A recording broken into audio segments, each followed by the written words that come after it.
시청자 여러분 안녕하십니까? 한 주간의 한인사회 주요 소식을 정리해드리는 KBN 뉴스 주간 브리핑입니다.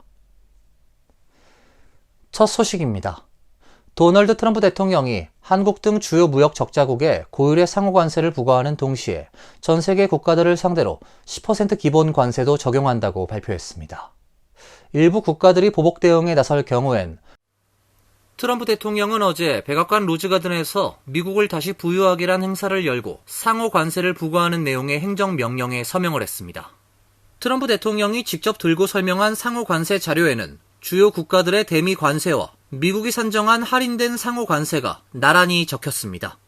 7번째에 이름을 올린 한국은 미국의 50% 관세를 부과하고 있으며 이에 대응해 25%의 상호 관세를 부과받는 것으로 나왔습니다. 25% 관세는 중국 34%, 베트남 46%, 대만 32% 등보단 낮지만 유럽연합 20%, 일본 24%, 영국 10%보단 높은 수준입니다. 트럼프 대통령은 오늘은 해방일이라며 연설을 시작해 미국과 납세자들은 50년 이상 착취를 당해왔지만 더 이상은 그렇게 되지 않을 것이라고 말했습니다. 트럼프 대통령은 우린 최소 10%의 기본 관세를 구축할 것이라고 밝혔습니다. 기본 관세는 미국, 멕시코, 캐나다 협정 대상이 아닌 모든 수입품에 적용되며 오는 5일 오전 0시 1분부터 발효됩니다. 한국 등 추가로 상호 관세가 부과된 국가들은 오는 9일 오전 0시 1분부터 관세율이 높아지게 됩니다. 따라서 한국은 5일부터 10%의 관세율을 적용받고 9일부터는 15%포인트가 오른 25% 관세를 부과받게 됩니다. 정부가 수입 자동차에 대한 25% 추가 관세를 예고하면서 가격 인상을 우려한 소비자들 사이에서 사재기 현상이 벌어지고 있습니다. 현대 자동차도 판매 딜러들에게 가격 인상 가능성을 고지한 것으로 알려지고 있습니다. 니케이는 어제 관세로 인한 가격 인상이 예상되는 가운데 3월 신차 판매량이 전달 대비 20% 증가한 것으로 보인다며 수입차 매장에 몰려드는 소비자들의 모습을 전했습니다. 뉴욕시의 볼보 판매점에선 주말 동안 고객 응대로 분주한 모습이 연출됐습니다. 이곳을 찾은 한 시민은 25%나 더 내고 싶지 않다고 말했습니다. 이 같은 소비 심리를 자극한 듯 일부 자동차 매장들은 관세 발효 전에 구매를 유도하는 광고를 늘리고 있습니다. 픽업 트럭 등 고가 차량을 미리 구매하려는 움직임도 두드러지고 있습니다. 스탠더드 앤드 푸어스 글로벌은 3월 미국 신차 판매량이 145만 대를 넘어 전월 대비 20% 증가할 것으로 전망했습니다. 관세 발효 후 신차 가격이 상승할 것이란 전망이 지배적입니다. JP모건은 자동차 제조업체들이 관세 비용을 소비자에게 전가할 경우 평균 판매 가격이 11% 상승할 것으로 추정했습니다. 차량 한 대당 최대 $5,300 인상되고 월 신차 할부금도 6에서 9% 증가할 가능성이 있습니다. 일부 브랜드는 이미 가격을 올리기 시작했습니다. 이탈리아 슈퍼카 브랜드 페라리는 미국에서 판매하는 일부 차종의 가격을 최대 10% 인상한다고 지난 27일 발표했습니다. 현대차 미국 판매 법인도 딜러들에게 관세 부과에 따른 차 가격 인상 가능성을 고지했습니다. 랜드파커 미국 판매 법인 CEO는 최근 현지 딜러들에게 보낸 서신에서 현재의 차 가격은 보장되지 않으며 4월 2일 이후 도매되는 제품에 대해서는 변경될 수 있다고 밝혔습니다. 정부의 반이민 정책으로 인한 불안감이 영주권자에게까지 확산되고 있습니다. 제이디 벤스 부통령은 최근 영주권자라도 미국의 무기한으로 있을 권리는 없다고 말했는데요. 상당수의 영주권자들이 해외 방문을 취소하고 있습니다. 워싱턴 포스트에 따르면 최근 외국 여행을 취소하는 미국 영주권자들이 늘고 있습니다. 여행을 마치고 미국에 재입국하는 과정에서 문제가 발생할 수 있다는 우려 때문입니다. 실제로 최근 트럼프 행정부는 컬럼비아대의 친팔레스타인 시위와 관련해 영주권을 가진 학생 2명에 대한 추방을 시도해 논란이 됐습니다. 또한 한 독일 출신 영주권자는 미국에 재입국하는 과정에서 영주권 포기 서류에 서명하도록 강요받은 뒤 구금됐습니다. 그는 팔레스타인 시위와는 무관하지만 음주운전 유죄 판결 기록이 있는 것으로 알려지고 있습니다. 이민 변호사들은 영주권자들이 완전히 혼란스러워하고 있다라며 심지어 시민권을 가진 사람들까지 난 여행해도 되느냐는 질문을 할 정도라고 밝혔습니다. 트럼프 행정부가 불법 체류 외국인뿐 아니라 영주권자까지 추방의 표적으로 삼을 수 있다는 우려 탓에 외국에서 휴가나 신혼여행 등을 계획했던 영주권자들이 최근 일정을 취소하거나 미루는 사례도 증가한 것으로 알려졌습니다. 1280만 명에 달하는 영주권자는 투표만 할 수 없을 뿐 사실상 시민권자와 동일한 권리를 행사해왔습니다. 그러나 트럼프 행정부 출범 후 영주권자에 대한 정의 자체가 달라지는 양상입니다. JD 벤스 부통령은 최근 컬럼비아대 영주권자 학생의 체포와 관련해 영주권자라도 미국의 무기한으로 있을 권리는 없다고 말했습니다. 정부가 특정 인물에 대해 미국에 있어서는 안 될 인물이라고 판단하고 그 인물이 시민권자가 아니라면 추방도 가능하다는 이야기입니다. 정부가 개인의 소셜미디어 감시 강화를 시도하고 있습니다. USCIS는 SNS 내용을 파악해 영주권 또는 시민권 심사에 활용할 계획을 연방관보에 공지했으며 국무부는 해외 공관에 학생비자 신청자의 SNS를 확인하라고 지시했습니다. AP통신에 따르면 트럼프 대통령은 2기 취임 직후 외국 테러리스트 및 국가안보 및 공공안전 위협으로부터 미국 보호란 행정명령에 서명을 했습니다. 이민서비스국은 이 행정명령이 의무화된 신원 확인 및 국가안보 심사 절차 강화 내용을 담고 있는 만큼 영주권 또는 시민권 신청자의 SNS 등 개인정보 확인이 필요하다는 입장입니다. 이를 위해 연방관보의 60일 공지 형태로 이민수속 신청 양식 등의 개인의 SNS 아이디와 플랫폼을 담도록 하는 계획을 공개했습니다. 다만 개인의 SNS 비밀번호 요구는 명시하지 않았습니다. 이민서비스국은 오는 5월 5일까지 대중 및 연방기관의 의견을 수렴하겠다고 덧붙였습니다. 특히 개인의 SNS 아이디와 플랫폼 내용을 통일된 심사 기준과 국가안보 심사에 반영할 계획인 것으로 알려졌습니다. 영주권, 시민권, 망명 등 이민신분 변경 심사에 개인의 SNS 활동 기록이 포함되는 셈입니다.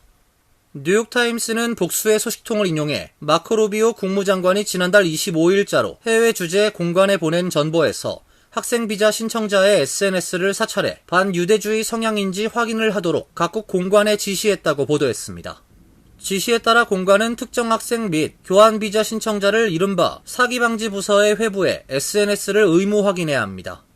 구체적으로 테러와 관련이 있거나 동조하는 것으로 보이는 신청자 2023년 10월 7일부터 2024년 8월 31일 사이 학생 또는 교환비자 소지자 2023년 10월 7일 이후 비자가 종료된 자를 대상으로 합니다. 적용되는 비자 유형은 학생비자, 직업훈련, 교환방문 비자 등입니다.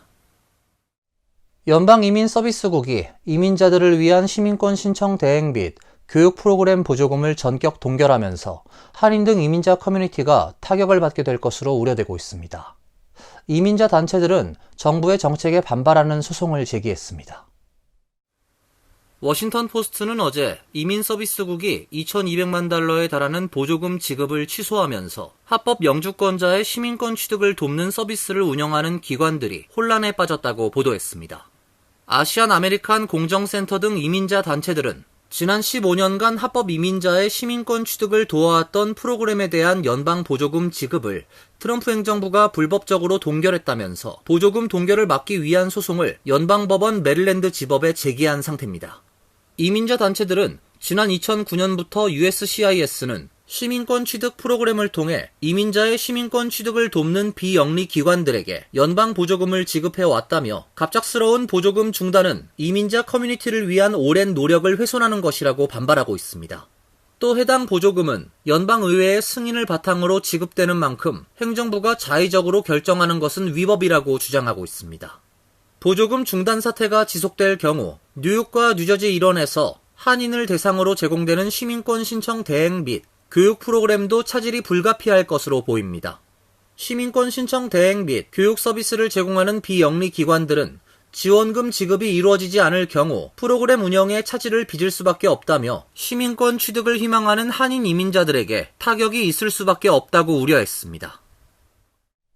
지난 1일 치러진 연방하원의원 보궐선거에서 여당인 공화당 의원 수를 2명 더하여 행정입법부 통합 권력을 강화했습니다. 하지만 대선 경합주에서 치러진 주 대법관 선거에선 뼈아픈 일격을 당했습니다. 어제 치러진 플로리다주 제1선거구와 제6선거구 연방하원의원 보궐선거에서 각각 집권당인 공화당의 지미 페트로니스 후보와 랜디 파인 후보가 민주당 후보들을 꺾고 승리했습니다.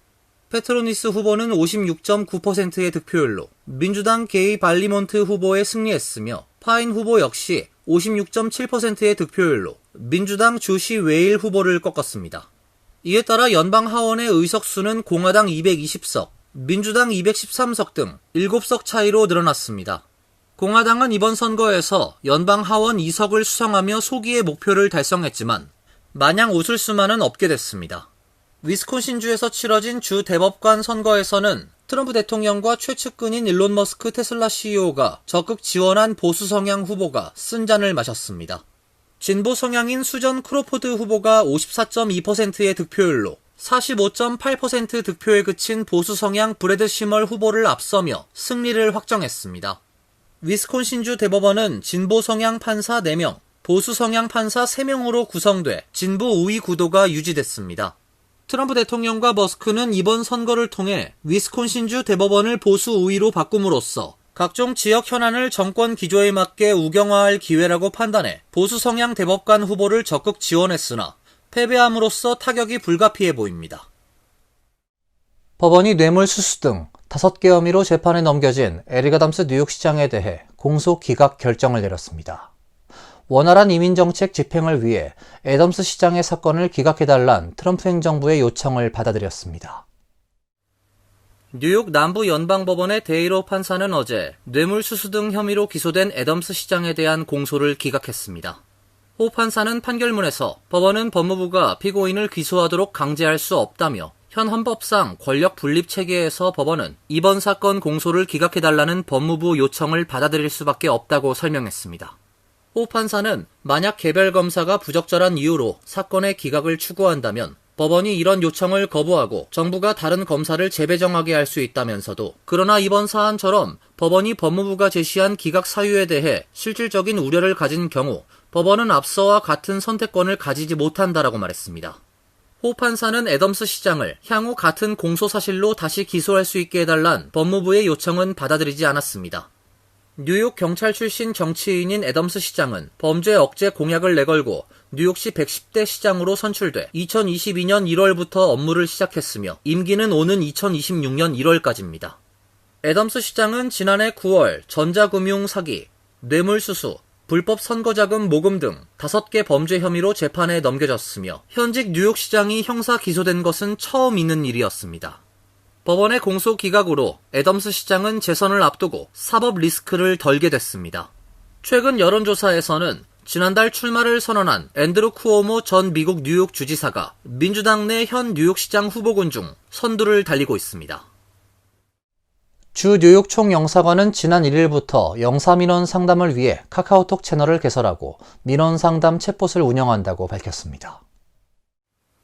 하민들에게 친숙한 카카오톡 기반의 영사민원상담 챗봇을 통해 국적, 병역, 가족관계 등록, 공증 등 총영사관에서 취급하는 모든 민원 업무에 대한 정보를 온라인을 통해 24시간 문의할 수 있습니다. AI 머신 러닝 기능을 활용해 신속하고 정확한 답변도 얻을 수 있습니다. 민원 채널을 찾으려면 카카오톡 플랫폼 찾기 기능에서 주 뉴욕 총영사관을 입력하면 민원 안내 채널로 연결됩니다. 카카오톡 링크 혹은 QR코드로도 접근할 수 있습니다. 총영사관 측은 카카오톡 민원 채널 및 챗봇 개설로 민원 정보에 대한 접근성을 높임으로써 총영사관 전화 연결에 어려움을 겪고 있는 민원인들의 불편을 어느 정도 해소할 수 있을 것이라고 기대감을 나타냈습니다. 이어 챗봇 운영 초기에 발생할 수 있는 오류를 점검하고 개선해 나갈 계획이며 앞으로도 영사민원 서비스 만족도 향상을 위해 지속적으로 노력할 예정이라고 덧붙였습니다. 이상으로 KBN 뉴스 주간 브리핑을 마칩니다. KBN과 함께 즐거운 주말 되시길 바랍니다.